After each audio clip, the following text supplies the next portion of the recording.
Yeah, so for winter ride, maybe I should do a winter riding gear tips, because I know I joked in our Six Monkeys video about winter riders that I don't wear any extra layers, but that's bullshit. Of course I wear extra layers. Don't be a knob. The cold, the cold really saps the fuck out of your energy. It makes it a horrible experience. So basically I wear my textile gear, but in addition to that, if it's really cold, I wear a face mask, a neoprene one.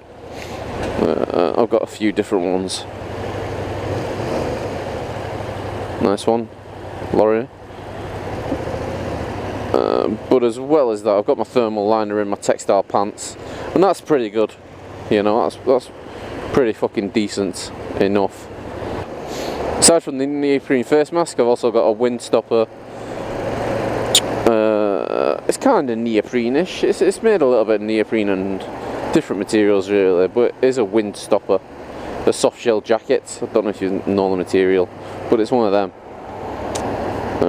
And that helps keep the wind chill out as well of my, my upper body. I've also got some inner gloves. So as well as my Weise 4-season gloves, I've also got some inner gloves as well, which are silk. The silk inner gloves are brilliant, you know. Forget cotton and any of that type of shit. Silk will really fucking do it for you. Or if you can get neoprene ones that don't reduce, you know, your dexterity. You don't want to get some gloves where you can't feel the controls as much anymore. You know, I'd rather be a little bit cold, but still be able to feel the controls of my bike and the feedback from my bike than big fuck off heavy cumbersome gloves, you know. But yeah, get some inner liners. Silk ones, probably the best, but you can get different types. But just don't get cotton or anything, wool or any shit like that. Neoprene, silk, do fucking brilliant. You can also get some socks, you know, get some warm winter socks in there. This is why I always go a size up on my gear. See, I go a size up on my jacket so I can wear this stuff underneath and it not choke me. And I've got a little bit of play in my gloves, but not much. But anyway, I've always got my heated grips as well. What heated grips are these? I think these are Daytonas. They're brilliant, you know. As long as you leave them in start mode for a bit.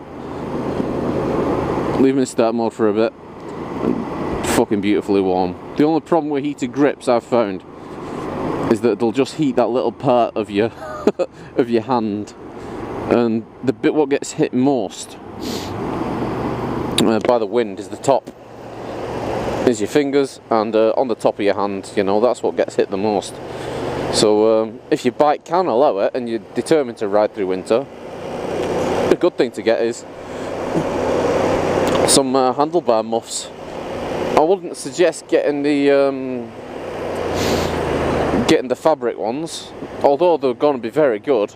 I've heard that at motorway speeds, that if they're not set up right, they can sometimes press into your levers, so you'll be pressing your front brake or your clutch even, which is even worse, you know, when you don't want to. So if you can get hard ones, you know, you can get hard ones for this, I think there's somewhere you can get some hard handlebar guards, but that can really help, you know, that can really help. I've not gone on mine because it wasn't that cold last year. I don't think it's going to be that cold again this year, but you never know. What else is there? What else can you do? You can go the hobo route, and if you've got your soft shell jacket or your neoprene jacket, your freeze out thing, you know, or other brands are available, your liner.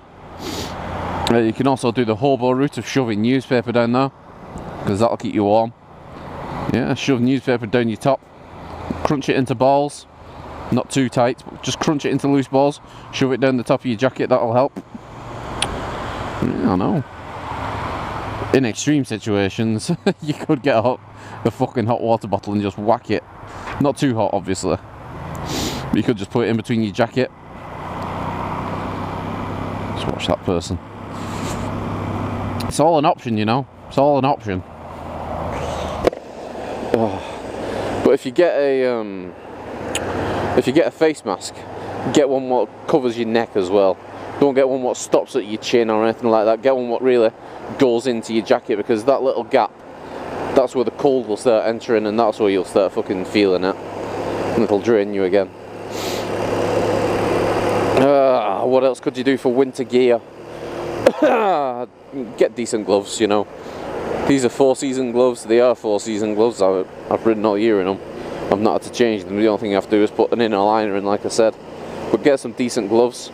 These are textile gloves, but they've got some leather underneath, I suppose. But the good thing about these is that I can still feel the bike pretty good, you know.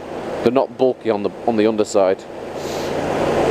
They're pretty warm. I mean, they're warm now. They're not warm. I can feel the cold, but you know, I can feel the bike as well, and that's what you want. What else is the boots? Make sure your boots don't have any fucking holes in, for one, because if there's a hole in your boot and it's raining, as it often fucking is in winter for us, that seeps in and that'll freeze your fucking feet off. Also, if you've got a hole in your boot, with a wind will go in there as well, and it's just not nice. You want to be able to feel your gears and your brake, and you know, you don't want to compromise that by having shitty boots. So get some good quality boots. You know, go for the brands, don't go for shit cheap stuff. What else is there? To keep warm. On my old ZZR 600, because it had twin exhausts, I used to be able to lie back at lights and just put my hands on the exhaust. That was good. That was a nice little relief, was that. I'm just gonna get in there because I don't need to speed back tonight, but yeah, that was a good relief. Put your hand on your exhaust if you're doing a bit of a trip, you know, because it'll still be fucking warm, trust me. That'll be mad. You won't be able to keep your hand on there for ages, but it'll just provide a little bit of warmth, you know. Get your feeling back in your fingers. That's if you're doing long journeys. You don't need to do it on the commute. Let's get past this lorry. Good.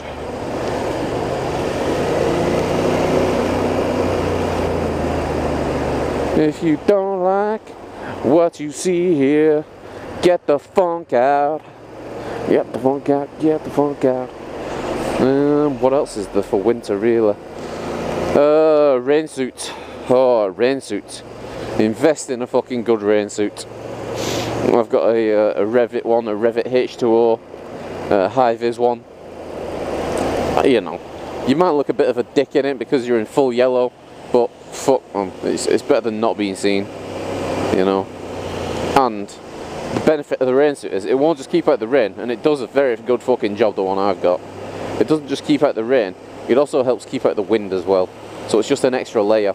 What you don't want to do when you're riding through winter is wear bulky fucking layers. That's the worst thing you can fucking do, is wear bulk. You know, wear wool. Don't fucking wear wool, that's shit. Don't wear wool, don't wear loads of thick layers. You need thin layers, but technical layers, you know. That's the stuff that'll really fucking help you better. And make you not look like a fucking Michelin man. Because when I first started, I wore this wool fucking jumper thinking, oh, it's wool, it's going to be warm. It's fucking shit. Absolutely shit. And if it rains and goes through your jacket, you've just got soaked wool. And that's on your skin, and that's wet. It's heavy wool when it gets wet. And that just makes you colder, and oh, it's horrible. So get some good fucking technical stuff made for thermal, made for wind resistant, made for waterproof, you know. It's a bit of a ball ache if you think about it, winter riding, but depends what you want to do, really, I suppose. I don't mind it, you know, I don't fucking mind it. Oh, that is hail. That is proper fucking hail. Woo! It's okay, I'm alright today. I've got layers on, man. Can't feel a fucking thing. Yeah, come at me, hail! Come at me, bitch! Come at me, bitch! I'ma fuck you up, bitch! Yeah, I'ma speed up, bitch! See, it doesn't bother me.